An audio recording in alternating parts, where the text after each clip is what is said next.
This episode is powered by Safety FM.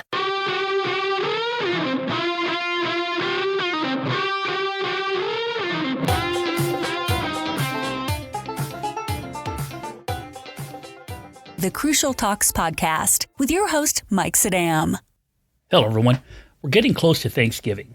So obviously, like plenty of other podcast hosts, bloggers, television shows, and articles, I'd also like to focus on the topic of gratitude.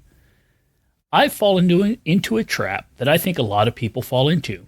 I look at the negative. I remember the negative. I focus on the negative.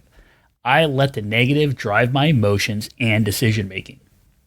Just this week, I had a one-on-one conversation, just like many of you do, probably having these types of conversations multiple times per day.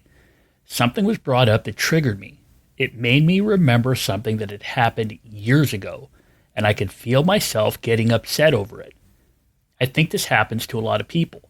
We have these experiences and memories burned into our heads, and when it gets brought up, it can change the entire trajectory of our day. We get upset. We actually let something that may have happened many years before impact us like it just occurred. I know we've all been there.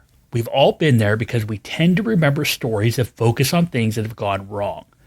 Of course, some people have a more positive outlook than others, but the tendency to look at negative or unhappy experiences is a general tendency for a lot of people. This happens for a couple of reasons. Negative emotions cause us to think more, and we process that information more thoroughly than positive information. We just think deeper about negative events. We also describe negative events with stronger words than we use to describe happy events. Words matter, and the stronger the words, the more impact they have on us. People are also quicker to form bad opinions and bad stereotypes, so these also make negative events stick with us for longer periods of time. So imagine yourself at a casino playing a slot machine. Say you win $20, then you lose $20. You are much more likely to think about the $20 you lost than the $20 you won. It's also going to take longer for that negative feeling of losing $20 to go away than it would for the good feeling of winning $20 to wear off. This is one way we survived as a species. We gave greater weight to bad outcomes because those were more urgent to whether we survived or not. That's why we feel worse for longer when we lose money. It's why we give a higher weight to criticism than positive accolades. So what can we do? Let's talk about what we can do to combat this negative tendency by using gratitude and thanksgiving in 3 different areas. First, what can we do at the organization or system level? Second, what can we do at the team or group level? And third, what can we do with ourselves or someone we are mentoring or coaching at the individual level? In organizations, gratitude has been linked to workforces with lower stress, less sick days, higher satisfaction, and the feeling that workers can accomplish their goals. This is where appreciative inquiry can help.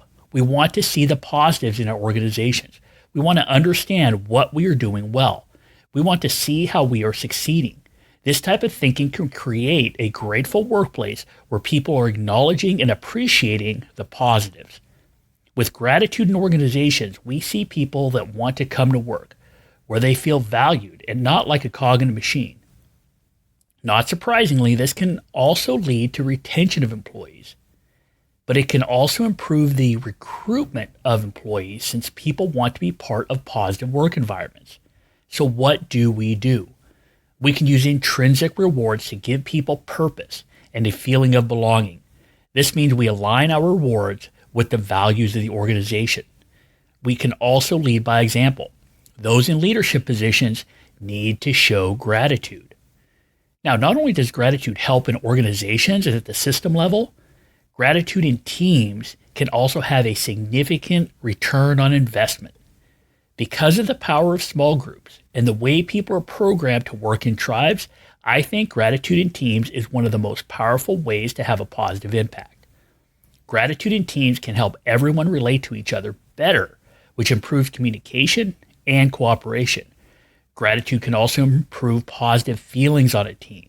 This leads to better mental health. This means the team will have higher levels of professionalism and effectiveness. To build gratitude into a team, think about how you show up to the team. Gratitude is contagious. So again, lead by example. You can also bring people onto your team that seem to have a thankful heart. Bring the people on board that are already thankful in their lives. And authentically thank people and recognize team members for their contributions. Before long, this type of behavior can become ingrained in the team. So we know that gratitude can create a positive work environment in organizations and on teams, which leads to benefits like improved morale, improved mental health, and high effectiveness. People actually look forward to coming to work and performing. So what about individuals? What about us?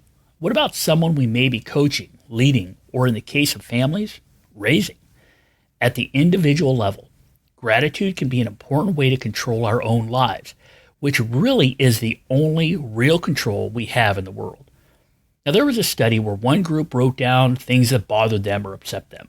Another group wrote down things that happened to them, but didn't really assign a positive or negative feeling to them. And a third group wrote about things that had occurred that they were grateful for. Now, in this study, what they found was the group that wrote about being grateful were more optimistic, felt better about their lives, had less health issues, and even exercised more. Gratitude at the individual level really can help us feel better and deal with the things in life we don't have control over. Gratitude lets us control how we show up and deal with issues. Now, I think the cool thing about practicing gratitude is it isn't about me. It's about someone else, but it positively impacts me as well as them. So what can we do? We can thank someone with a simple note or a statement. And what if they aren't around? What if you're driving along and have a thought about something someone did that you were thankful for? You can just thank them in your mind at that time, and that even helps you build gratitude in yourself.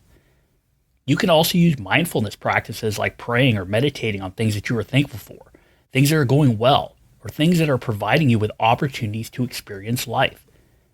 Human beings are programmed to focus on the negative because that's how our ancestors survived.